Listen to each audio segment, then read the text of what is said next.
folks, good morning to one and all. My name is Naveen. You can see my name right here. We have started a new YouTube channel called as an Quasar Hub. Welcome to Quasar Hub. We have a couple of team members out there. Apart from me, a couple of team members. They are Basavaraju, Chetan Kumar, Rupa M, and apart from that, we have Mahesh and also Asha.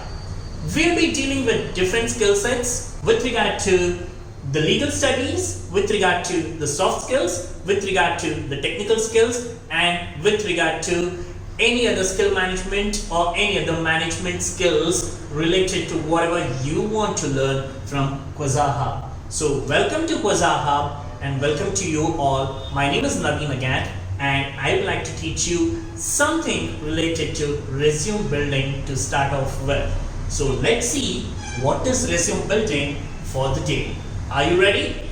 Alright guys, let's go ahead and see what is resume building. Alright, let me make you understand, or let me try to understand from you what you mean by resume. Every company for that matter will see your resume when you go for an interview. Am I right? Exactly. The resume is very important for the HR to see what the person is. The resume is your representation. The resume talks what you are. The HR will get to know what you are only by seeing your resume for the profile what you are applying for. How will any HR out there will get to know what the person is when you apply for any of the jobs out there? Through your resume.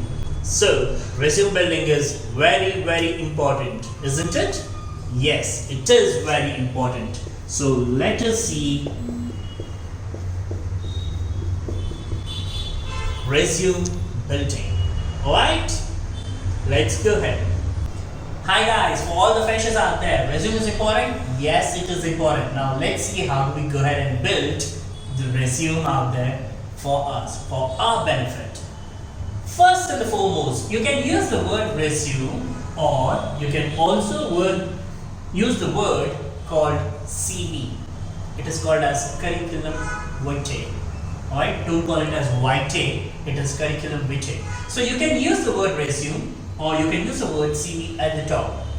Alright, so once you do this, all you need to do is draw the line as this would be your heading.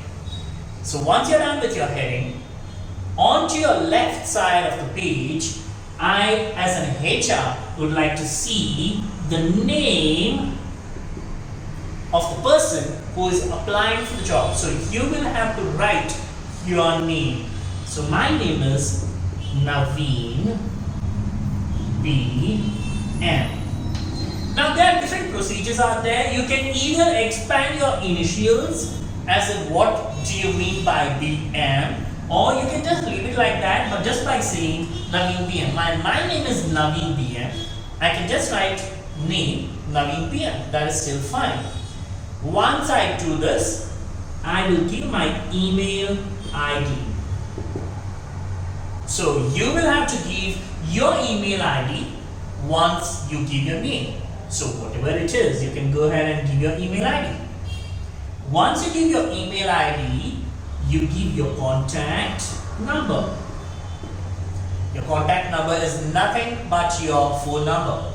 You can either give the landline number or your cell phone number or the cell number, whatever you call it as. So, yes. So now I have given my name, my email ID and my contact number as soon as I am done with the heading. And this should be onto the left of your page, the left side of your page. Alright? Now, once I do this, is it very much necessary for me to give my address here? No, definitely not. Don't do that mistake. Never give your address here at the top. Alright? Now, I do not have a space here. That's the reason I am cleaning the board. So, you'll have to give just 3 items onto the left side of the page. Now let's look at what are the things that needs to be there in your resume or your CV for freshers. Alright, the first query point is your name, your email ID and your contact number. The next point is your objective, which is very much important. The next point is your qualification. The qualification is very much important. The next one is personal interest. The next one is your strength. Then hobbies, then extracurricular activities and personal information. Now this is a format wherein freshers should have in their CV. Every freshers do this mistake in their CV or resume. The second point, what it should be there in your CV or your resume is objective. Yes. Now, what is a mistake every individual does? First they'll write the objective, then they'll again write career objective. Now, what is the difference between this and this? When you say career objective, do you mean to say this is your personal objective? Definitely not. The HR will not look for your personal objective. This and this means the same. Do not use as career objective. When you say objective, it should stand for your career. So, never ever go ahead and write this. Understood? It's only the objective, that which is required to the industry, to the market. Now, what is an objective? Objective should be something related to what you are applying for, and the objective should not be more than 2 lines. Remember, the objective should not be more than 2 lines. It cannot be the entire page as such. So what is the objective for me, for my career? To be a successful person in the industry towards the HR department, because that's my interest. Alright, now you find out what is your interest and accordingly make your objective. Alright guys? Alright, now let's look at the next point. The third point, which is very much required in your CV or resume for the HR to look at, is qualification. The biggest mistake what any student does is they write as educational qualification. What do you mean by qualification and educational qualification, guys? It's one and the same. It is not required for you to say educational qualification. Never do this. You can just say qualification and that's more than enough. Now, once you are saying the qualification, I have written something here saying don't do this. Have you seen people drawing this table? Yes. They will write their highest degree. Say I have done my BBM, then they'll go ahead and say from which university as such, Bangalore University. Then they will say the passing year. Now I have passed in 2003. Then they also say their percentage. Alright, so I'll say 99%. Alright, now once you do this, what everyone does is they'll say second PUC, Bangalore University, maybe in the year 2000, and their percentage. Again, I'll say 99. This is just for an example. Then after this, they'll say 10th, Bangalore University, in the year 1998, and the percentage. This is what you do? Exactly. Don't do this. Never ever do this. I don't need your second PUC or your 10th once you have mentioned your highest qualification. Remember, the first one should be your highest qualification. If you have done your post-graduation, then put the post-graduation here. If you have done your graduation, then that's your highest, put the highest as in your graduation. Do not draw the box, put second PU, your 10, your 7, your 6, your 5th, goes on. It's not required. So don't do this. So how do I put my qualification now? You might ask me, how do I put my qualification? As I said, without drawing the box, I can still go ahead and say BBM slash which university? Bangalore University slash which year? In the year 2003, hyphen, and what do I say? The percentage. This is more than enough for any of the HR to know what is that you have done. Let's go to the next point. Let's see the fourth point in your CV, that is personal interest. Exactly. Now, the personal interest should not be something like sleeping, read books. Are they the personal interests? But that is nothing to do with your profile, what you are applying for, or the job, what you are applying for. Correct? So, what is your personal interest then? Your personal interest should match something related to what you are applying for. Say, for example, I am applying for the HR job. So, what is my personal interest? What should be the personal interest? The personal interest, what I have here is, I read a lot of books in English because English is mandatory if you go to any of the MNCs out there, correct? All MNCs deal with English. So I read a lot of books which is in English, so I'm fluent in English. I read a lot of books in English, that's my personal interest. HR, I read a lot of human resource books. So which means to see that's my personal interest. That's the reason I'm applying for the HR. Now I'm interested towards training and development. If at all, if I say so, then you'll have to say I'm very much confident. I can face the audience easily. That's my personal interest. I have an undying love towards English. That's my personal interest. Correct? Now, your personal interest should match with your objective which you had mentioned in the second point of your CV. Do you remember? The second point was the objective. So what was the objective? I told you, I want to be a successful person in the industry towards the HR department. That was my objective.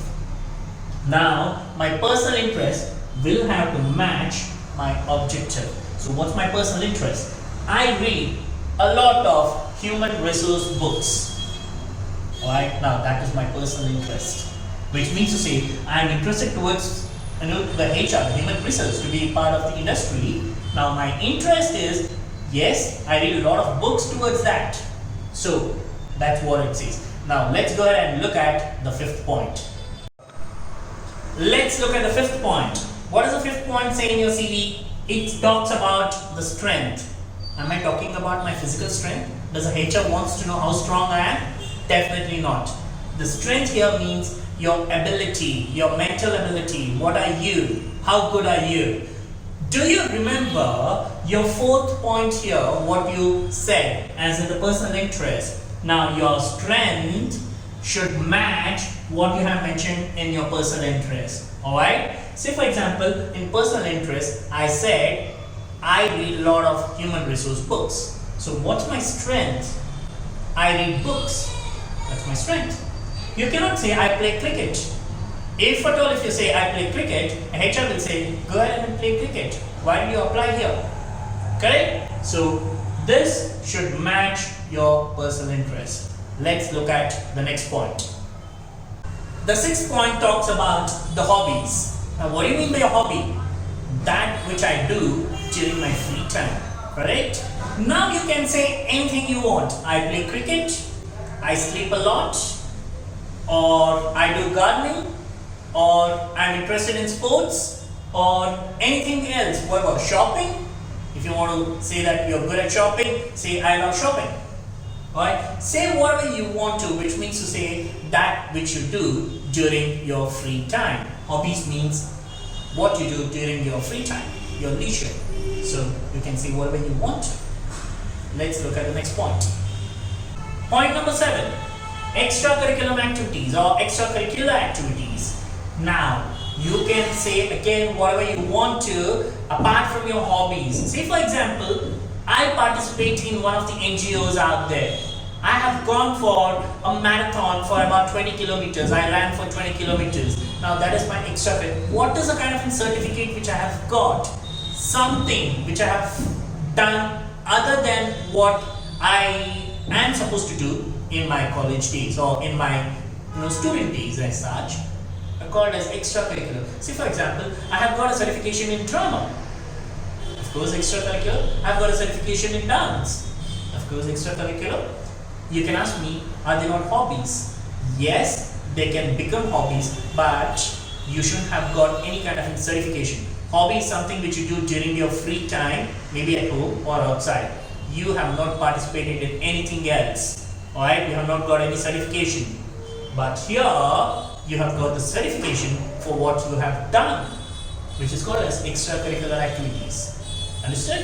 Let's look at the next point.